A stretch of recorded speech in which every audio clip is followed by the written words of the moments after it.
चलिए आज हम लोग एक भयंकर बीमारी जिसका नाम हैजा है, इसके कारण, लक्षण, उपाय, सारे बात को ये किससे फैलता है, क्या इसका बचाव हो सकता है, सारे बात को हम लोग जानेंगे। इस बीमारी का नाम है हैजा। शायद आप कभी इसका नाम सुने हो, यदि सुने हो तो बेहतर है, बहुत खुशी की बात है। मेरे ख्याल से गॉड से यही प्रे करते हैं हैजा किसी को नहीं पकड़ना चाहिए। चलिए इसके बारे में हम लोग एक एक करके ज्ञान लेते हैं, जिसको आप नॉलेज कहते हो। सबसे पहले हैजा को एक और नाम से जानते हैं, कोलेरा। कोलेरा याद हुआ, कोलेरा। अब हैजा जो है यह एक जीवाणु जनित रोग है, याद रखिएगा। हैजा जो है यह जीवाणु जनित रोग है, जीवाणु जनित रोग है, याद हुआ। हैजा जीवाणु जनित रोग है ना। तो अब समझते हैं यह कौन सा जीवाणु से फैलता है। तो बी विरियो, क्या कहते हैं, बी विरियो कोलेरी नामक, बी विरियो कोलेरी नामक जीवाणु से फैलता है। बी विरियो कोलेरी नामक जीवाणु से हैजा नामक रोग फैलता है, याद हो गया होगा आपको। बी विरियो कोलेरी नामक जीवाणु से हैजा रोग फैलता है।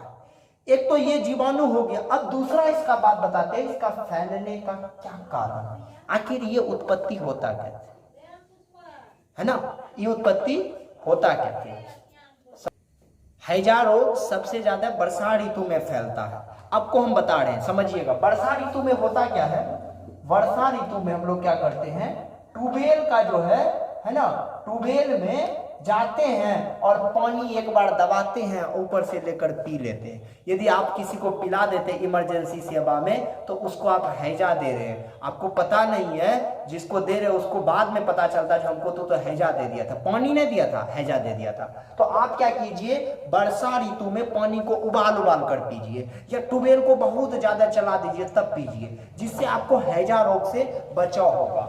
हैजा का और एक बात बताते हैं, ये हो गया वर्षा ऋतु में बिबिलियो कोलेरी नामक जीवाणु से फैलता है। तीसरा बात बताते हैं हैजा का क्या है। हैजा जो होता है खुली मक्खी युक्त भोजन। अब ये भोजन आपको पता है कहां पे मिलता है। अब आपका ये बात आप जान गए ना, तो आज से आप जो है ना, एक बात बताइए, एक मक्खी को देखे हैं, गंदा सा पे बैठता है, जहां बाथरूम रूम सब होता है, उस सब में मक्खी का ज्यादा से ज्यादा जमा बड़ा होता है। वो मक्खी डायरेक्ट आता है, हम लोगों के भोजन पे बैठ जाता है।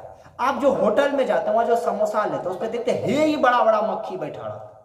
वो वैरायटी से वहां जो पौष्टिक आहार लेके आया है ना बुलंदी से, वो एकदम पूरा उसमें आगे टच करता है, और आप वही भोजन को खा लेते हो। क्या आपको हैजा नहीं फैलेगा? अब बाजार में उसको कोई ढक के रखता है, कभी रखता है?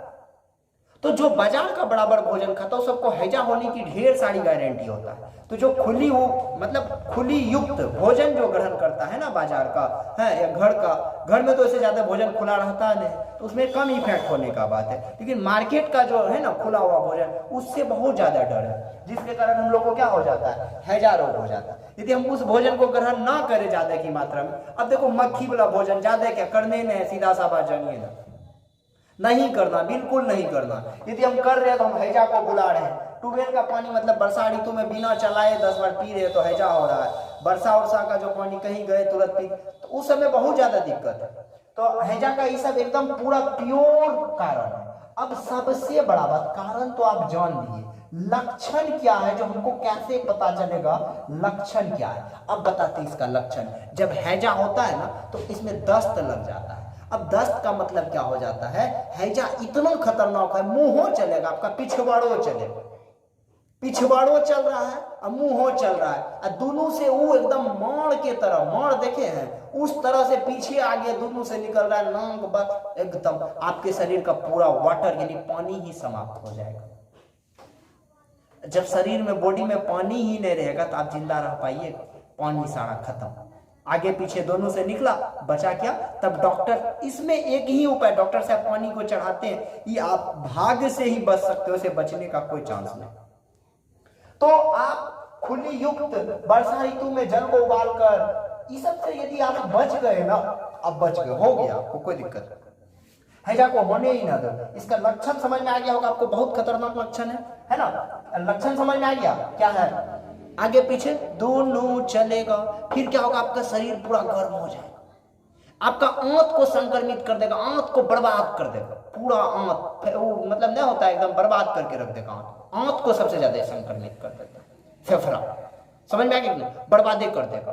तो इसमें इसका लक्षण समझ में आया क्या होगा, दोनों निकलेगा। हाँ, कभी कभी इसमें थोड़ा फीवर उबर होता है, हीट हो जाता है बॉडी, नाक तक तो अब सीधा एकदम पूरा जितना होता है पीछे से मार के तरह निकलना, एकदम गुदा मार्ग से मार के तरह निकल रहा है। फिर आपको ऐसा लगेगा पूरा अंदर में पेट सब जो है गड़बड़ गड़बड़ गड़गड़ गड़गड़ कर, मतलब आप अंतिम सांस लीजिएगा, हैजा रोग हो जाएगा। तो ये बात सोच लीजिए। तो यदि आपको हैजा रोग से बचना है तो आपको वर्षा ऋतु में पानी को उबाल कर पीना पड़ेगा, बाजार के भोजन को त्यागना पड़ेगा, है ना। बाजार के भोजन को क्या करना पड़ेगा, त्यागना पड़ेगा।